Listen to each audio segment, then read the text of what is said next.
Dan sudah bergabung saat ini Rizal Fadilah selaku Wakil Ketua TPUA yang juga pelapor dugaan ijazah palsu Jokowi, juga tim kuasa hukum Jokowi Rifai Kusumanegara. Selamat malam Pak Rizal dan Pak Rifai. Selamat malam Mbak Friska, Pak Rizal. Pak Rifai. Selamat malam, saya ke Pak Rizal. Kan Barreskrim sudah menyatakan ijazah Pak Jokowi ini asli. Apa sih yang minta dibuktikan lagi? Apa yang membuat pihak Anda masih meragukan hal ini, Pak Rizal? Ya, dari awal sebetulnya pihak TPUA menghendaki adanya transparansi gitu kan, atau keterbukaan dari pihak Barreskrim dalam mengumumkannya, dalam pengertian bahwa keterlibatan pihak-pihak itu maksimal ketika dilakukan gelar perkara. Gitu. Apa yang tidak transparan? Apa yang tidak terbuka dalam prosesnya? Dalam gelar perkara itu untuk menentukan sampai penghentian, bahkan sampai kepada pengumuman disebut sampai asli ataupun identik, itu seharusnya pihak pengadu gitu kan, yaitu pihak TPUA itu dilibatkan. Kemudian juga mungkin ahli baik dari kepolisian maupun ahli dari pihak yang diajukan oleh TPUA atau pihak-pihak lain yang berkepentingan itu diperkenankan untuk bersama-sama untuk melakukan gelar perkara itu. Itu adalah hal yang lazim begitu, karena itu akan menentukan proses kelanjutan, dan di situ boleh saja diajukan keberatan-keberatan gitu kan, sehingga nanti pada putusannya putusan yang bisa dipertanggungjawabkan secara maksimal gitu. Tapi kalau sekarang gelar perkaranya sangat internal sekali, sehingga sepihak gitu pihak Barreskrim, walaupun itu haknya, tapi saya kira dari segi transparansi atau keterbukaan publik saya kira sangat minim dan bisa menimbulkan berbagai prasangka-prasangka gitu atas keputusan yang dianggap finalnya oleh pihak Barreskrim. Jadi dianggap tidak transparan, gelar perkaranya tidak terbuka. Pak Rifai, Anda melihat hal yang sama? Ya, sebenarnya kalau ketentuan hukum acara kan sudah jelas bahwa gelar perkara itu adalah pembahasan internal kepolisian, ya, yang melibatkan biasanya ada Reskrim, Intel, Divkum dan segala macamnya, dan memang para pihak itu tidak diundang ya. Itu memang sudah pakemnya Perkapolri seperti itu. Nah, terus soal saksi ahli juga, saksi ahli kan hanya dua yang dikenal hukum acara. Satu saksi ahli yang memberatkan, yang kedua yang meringankan. Justru yang meringankan itu bagian kami, ya. Bukan, menurut saya tidak tepat kalau justru pelapor yang mengajukan ahli. Ahli itu adalah pertama yang diupayakan oleh penyidik, kedua ahli meringankan itu dari terlapor. Tapi karena ahli yang dari pihak Polri sendiri sudah ternyata hasilnya identik, ya mau bagaimana, memang harus tidak ada alat bukti kan, alat bukti itu tidak cukup, sehingga secara ketentuan memang harus dihentikan. Jadi menurut saya ini sesuatu yang wajar ya, banyak praktisi hukum juga bisa mengikuti prosedur ini, dan ini wajar-wajar saja prosedurnya seperti itu. Nah, karena prosedurnya sudah dilakukan, sudah diumumkan juga oleh Barreskrim Polri, tidak ada unsur pidana, tidak ada peristiwa pidana, akhirnya kan apa yang dilaporkan oleh TPUA ini dihentikan penyelidikannya. Pak Rizal, apalagi yang dimintakan? Kalau prosesnya sudah dilakukan semuanya, sudah dinyatakan juga lewat konferensi pers? Saya kira hak untuk mengajukan keberatan itu dibuka. Karena di dalam Perkapolri nomor 6 gitu kan tahun 2019 pasal 31 33 itu gelar perkara itu ada dua, gelar perkara biasa dan gelar perkara khusus gitu. Nah, gelar perkara khusus itu adalah bisa dilakukan ketika memang kasus itu kasus yang menjadi perhatian umum, dan itu bisa dilakukan permohonannya oleh pihak pengadu. Oh, sudah diajukan, Pak Rizal? Itu besok kami akan memasukkan surat itu gitu untuk diadakan gelar perkara khusus sesuai Perkapolri gitu kan nomor 6 tahun 2019. Jadi bukan mengada-ada gitu. Memang ada wadah hukumnya. Karena apa? Karena kita tidak merasa keterlibatan maksimal pada waktu gelar perkara biasanya. Nah, dalam beberapa kasus, kan, keterlibatan pihak-pihak itu dibuka gitu, sehingga perdebatan sering terjadi antara pelapor gitu kan, pengadu gitu kan, dengan pihak kepolisiannya sendiri, atau mungkin kalau kepolisian punya ahli, kami juga punya ahli, dalam pengertian itu haknya seseorang untuk membawa orang yang punya kemampuan berdiskusi, mendalami begitu Pak Bu. Saya mau menekankan lagi karena ini informasi yang baru disampaikan di Sapa Indonesia Malam Kompas TV oleh Pak Rizal, bahwa besok Pak Rizal dan juga TPUA akan datang ke Bareskrim untuk meminta gelar perkara khusus, betul ya Pak ya? Jam berapa itu? Betul. Jam 11 besok kami akan datang ke Bareskrim menyampaikan surat ke Karo Wasidik gitu kan, dan juga tembusan tentu saja ke Kapolri, ke Kepala Bareskrim, dan pihak-pihak yang kita anggap penting untuk mengetahui bahwa keterbukaan informasi, termasuk keterbukaan publikasi ataupun keterbukaan argumentasi dari pihak Bareskrim harusnya maksimal, sehingga tidak menimbulkan putusan yang kontroversial. Seperti misalnya asli, ini katanya kan identifikasi. Kalau identifikasi itu identik tidak identik, jadi bukan memutuskan asli. Kalau asli itu putusannya dari pengadilan itu, jadi masih dari Bareskrim. Itu yang masih diragukan oleh Pak Rizal dan TPUA. Pak Rifai, itu masih diragukan sampai sekarang, dikatakan bahwa itu tidak harus disampaikan asli tidak asli, tapi identik tidak identik. Dan apakah dengan hasil kemarin, kalau dari pihaknya Pak Jokowi membuka peluang untuk melanjutkan pencemaran nama baik dengan terlapornya, kan kalau sampai sekarang yang di Polda Metro itu belum disampaikan ya Pak Rifai ya, siapa-siapa saja nama terlapornya belum di-announce, belum diumumkan ke publik. Apakah dari TPUA juga akan dilaporkan? Oke, pertama saya mau menanggapi dulu soal identik, bahwa ini memang kesimpulan laboratorium ya, bukan kesimpulan dari penyelidikan. Perlu dibedakan Mbak ya. Kalau kesimpulan laboratorium adalah identik, tidak identik. Nah, tapi kalau kesimpulan penyelidikan, saya yakin bukan itu. Kesimpulannya adalah tidak cukup bukti. Kenapa tidak cukup bukti? Pertama, sudah 39 saksi didengar keterangannya, pihak UGM, teman-teman Pak Jokowi, dan seluruh pihak yang terlibat atau yang mengetahui perkuliahan Pak Jokowi sudah didengar semua. Termasuk juga tentunya dari pihak pelapor, kan begitu.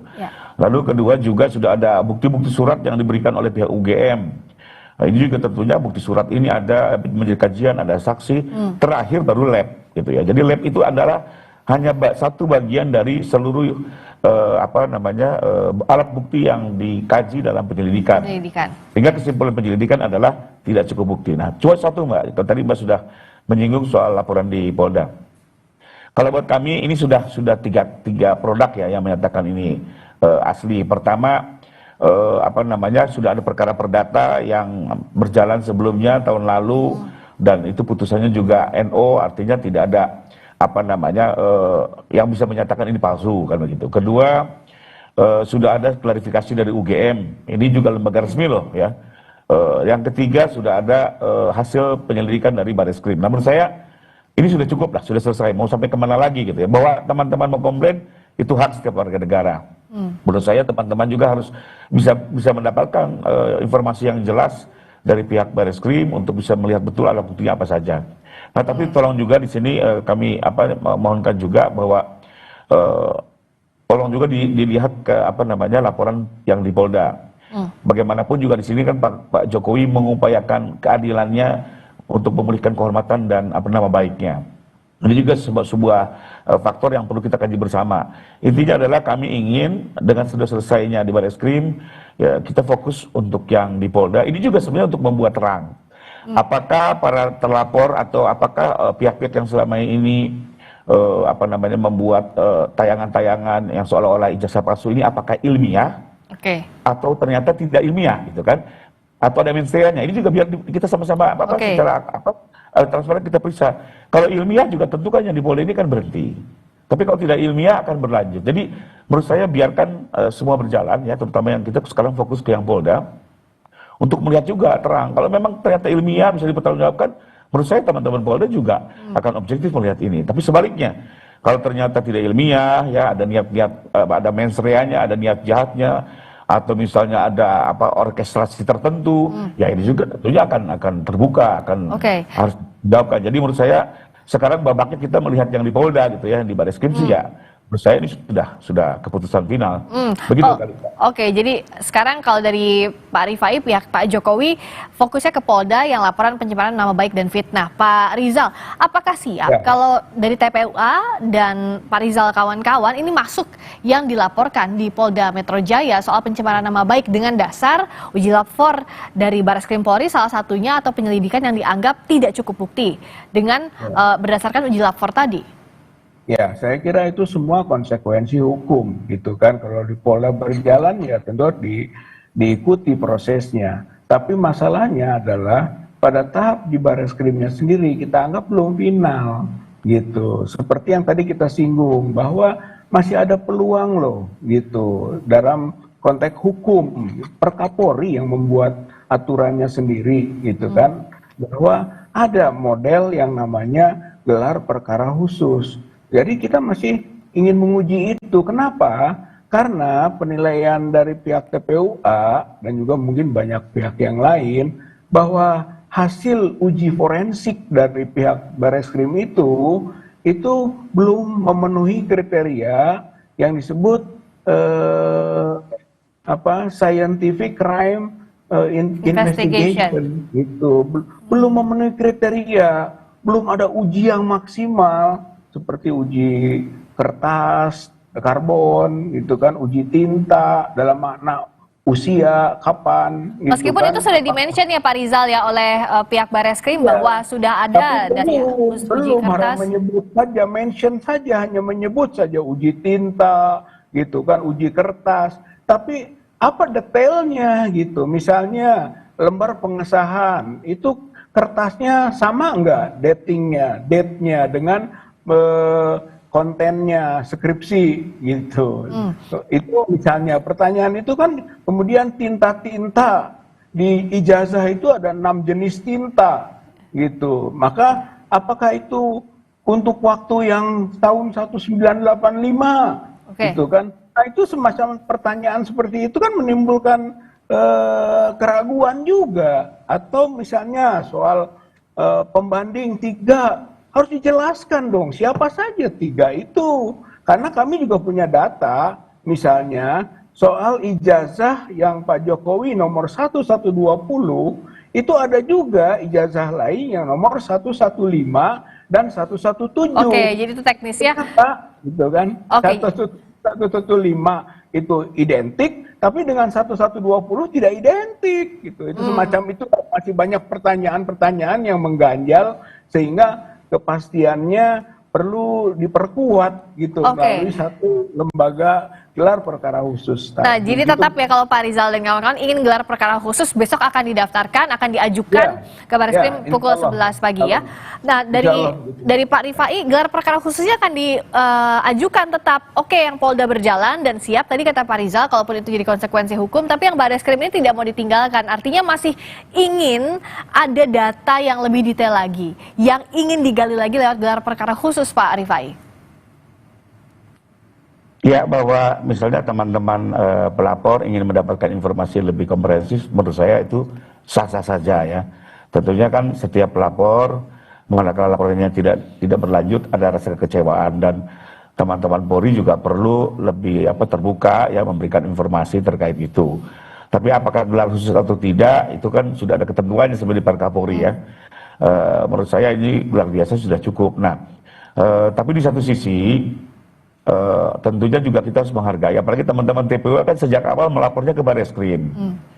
Kalau melapor ke Barreskrim kan sudah tentu akan yang melakukan pemeriksaan laboratorium pasti puslapor. Itu sudah puluhan tahun itu prosedur itu terjadi. Nah, pada saat hasil puslapor keluar ya memang harus dihargai bagaimanapun ya, karena ini sejak awal sudah melapor di Barreskrim, tentunya akan memasuki proses penelitian oleh puslapor gitu ya. Nah, bahwa sekarang ingin mendalami menurut saya sah-sah saja. Tapi kalau menyangkal hasil puslapor menurut saya berlebihan, karena sini sudah bagian dari prosedur. Manakala kita melapor ke Barreskrim, tentunya soal pemalsuan akan ditangani oleh puslapor. Baik.